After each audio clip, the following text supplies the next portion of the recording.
Hello दोस्तों, नमस्ते। सूबी 554 में आप लोग का बहुत बहुत स्वागत है। मैं आपके बीच कहानी लेके आ रही हूँ जिसका नाम है एक तरफा प्यार की कहानी। चलिए दोस्तों, सुनाते हैं। एक गांव में एक सोहेल नाम का लड़का रहता था।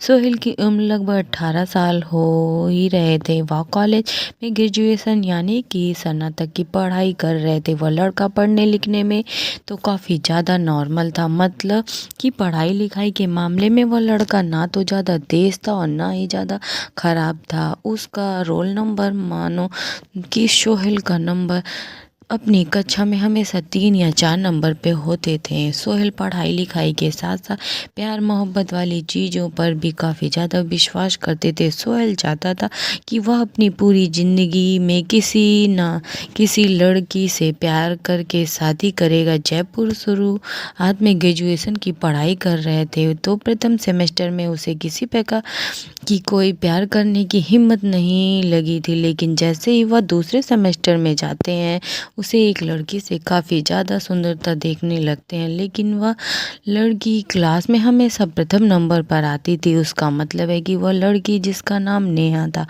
यह हमेशा क्लास में प्रथम आती थी और पढ़ाई लिखाई में सोहेल से भी काफ़ी ज़्यादा आगे थे। पहले तो सोहेल अपने कॉलेज पर भी दिन नहीं जाया करते थे, लेकिन जब से वह उस लड़की मुझको कि नेहा को देखे तो वह कॉलेज पर प्रतिदिन जाने के लिए बेबस हो गए थे। उसी लड़की से एक तरफा प्यार के कारण सोहेल कॉलेज प्रतिदिन और लगातार जाया करते थे, जिससे कि उनकी पढ़ाई अच्छी होने लगी थी। अब उसे और भी अच्छी तरह से समझ आने लगा था, क्योंकि अपने प्यार के सामने बेइज्जती होने के डर से वह सभी डांस और सभी लिखने वाली चीज़ें सबसे पहले ही कर लिया करते थे। नेहा जिस तरह सेमेस्टर में फर्स्ट आते थे और ठीक उसी तरह सोहेल ने सोच रहा था कि अगर मैं भी पढ़ने लिखने में काफ़ी तेज तर्रार बन जाऊंगा तो हो सकता है नेहा मुझे पसंद करने लगेगी। लेकिन यह बात तो गलत है। सोहेल तो पहले से ही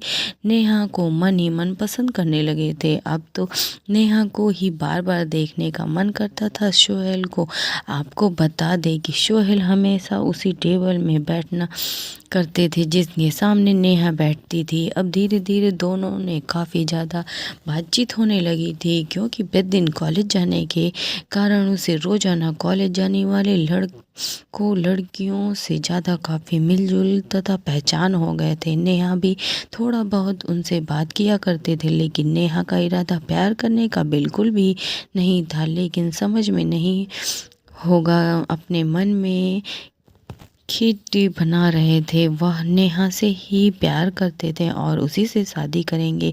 आपको बता दें, ज़िंदगी आगे जैसे जैसे गुजर रही थी, सेमेस्टर में पढ़ाई जैसे ही हो जाओगे गुजर ही रही थी, वैसे वैसे आप सोहेल को नेहा से बिछड़ने का दर्द भी मिलने ही वाला था, क्योंकि सुबह नेहा से एक तरफा प्यार किए थे। इसलिए मैं नेहा और सोहेल के प्यार के बारे में कुछ नई जानकारी भी नहीं दे सकते। धीरे धीरे नेहा और सोहेल ने सेमेस्टर के सभी लोग अंतिम सेमेस्टर मतलब कि 6 सेमेस्टर में पहुंच गए थे। अंतिम एग्जाम होने वाले थे और सोहेल को काफ़ी ज़्यादा दर्द महसूस होने लगा था नेहा से बिछड़ने का। अब तो धीरे धीरे सोहेल का मन में बिल्कुल भी नहीं लग रहा था, क्योंकि वह नेहा से बिल्कुल भी किसी भी हालत में बिछड़ने के लिए नहीं सोच रहे थे। आपको बता देंगे, सोहेल धीरे धीरे अब तो रोने जैसा हाल बना लिए थे, क्योंकि अब तो उन्हें यह भी लग रहा था कि महज कुछ ही दिनों की बात है, कॉलेज बंद हो जाएंगे, सभी की छुट्टियां हो जाएंगी।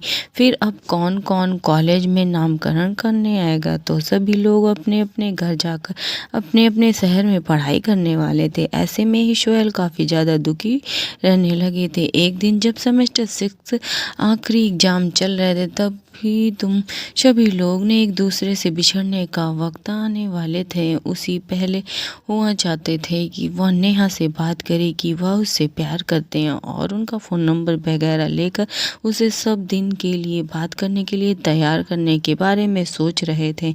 उस दिन तो परीक्षा का आखिरी ही दिन था।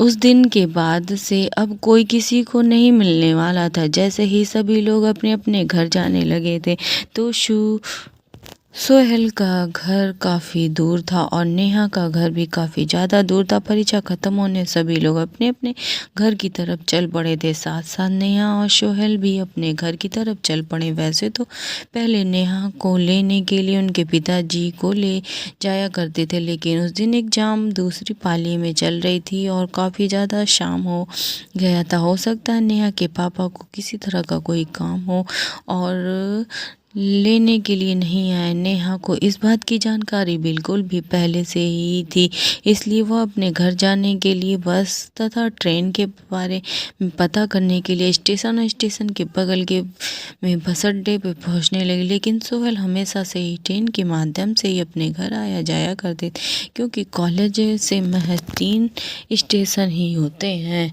उन्हें घर जाने के लिए। क्योंकि सोहेल का घर और कॉलेज मात्र 15 किलोमीटर की दूरी पर ही थे, लेकिन अब बस तथा ऑटो में किराए ज़्यादा होने के कारण वह हमेशा ट्रेन से ही सफ़र किया करते थे। हमेशा के लिए उस दिन भी सोहेल अपना घर जाने के लिए रेलवे स्टेशन जाकर ट्रेन का इंतज़ार करते। ठीक वैसे ही उधर से नेहा गुजरती हुई आ रही थी। जैसे ही सोने हिल की नज़र नेहा पर पड़ी, वह काफ़ी ज़्यादा विचलित हो जाते हैं और आश्चर्यचकित हो जाते हैं। सोहेल सोचते हैं कि आज नेहा स्टेशन पे क्या करने आई हो सकता है नेहा भी अपना घर उसी ट्रेन से जाने वाली है, इस ट्रेन में मैं जाऊंगी। ऐसे में जैसे ही नेहा की नज़र सोहेल पे पड़ी, वह तुरंत जाकर सोहेल से पूछे कि मुझे भी घर पर ट्रेन से जाना है, चलो अच्छा हुआ तुम मिल गए हो, अब हम दोनों एक साथ घर चलेंगे। तभी सोहेल कहते हैं कि हाँ ठीक है, हम दोनों का साथ में चलेंगे। उसके बाद नेहा पूछती है कि ट्रेन कितने बजे आएगी। तभी सोहेल कहते हैं कि अभी ट्रेन की कोई जानकारी उपलब्ध नहीं हो सकती, कुछ टाइम लगेगा, उसके बाद ट्रेन आ जाएगी। फिर दोनों में आपस में बातचीत शुरू हो जाती। दोनों काफ़ी घंटे तक, लगभग 1 घंटे बातचीत करते। फिर उसके बाद दोनों हरियत आते ही उसे पेड़ पर चढ़कर अपने घर की तरफ चल पड़ते। दोनों एक साथ एक ही सीट पर बैठते हैं। दोनों में काफ़ी मेल होने का दोनों आपस में अपने मोबाइल नंबर शेयर करते, ताकि बहुत समय किसी प्रकार की जानकारी शेयर करने के लिए उसे कठिनाइयों का सामना ना करना पड़े। घर जाते ही उनके एक दिन बाद दोनों आपस में बातचीत करते हैं मोबाइल फ़ोन पर। दोनों में काफ़ी ही ना कुछ ही मित्रता हो गई थी। कॉलेज के बाद दोनों अपने घर में बोर हो रहे थे। दोनों 5 बजे अपने अपने मन बहलाना करते थे। ऐसे में धीरे धीरे दोनों में काफ़ी जगह प्यार हो गया और सोहेल को अब तो उसके सपने वाली ज़िंदगी मिलने वाली थी, क्योंकि सोहेल के मन में जो चल रहा था, उसका एक तरफा प्यार जो उसके मन में चल रहा था वह पूरा ही होने वाला था। बात करते करते करीब 1 साल बीत जाने के बाद दोनों काफ़ी ज़्यादा प्यार हो गया था। वह शादी करने के लिए राजी हो गए थे। तभी दोनों के घर वाले एक दूसरे मिलने और शादी की बात करते हैं और फिर शादी करके दोनों नेहा और सोहेल एक साथ खुश रहने लगते हैं। दोस्तों कैसी लगी ये कहानी अच्छी लगी तो मेरे चैनल को लाइक कीजिए, सब्सक्राइब कीजिए। बाय बाय, नेक्स्ट ब्लॉग में मिलेंगे।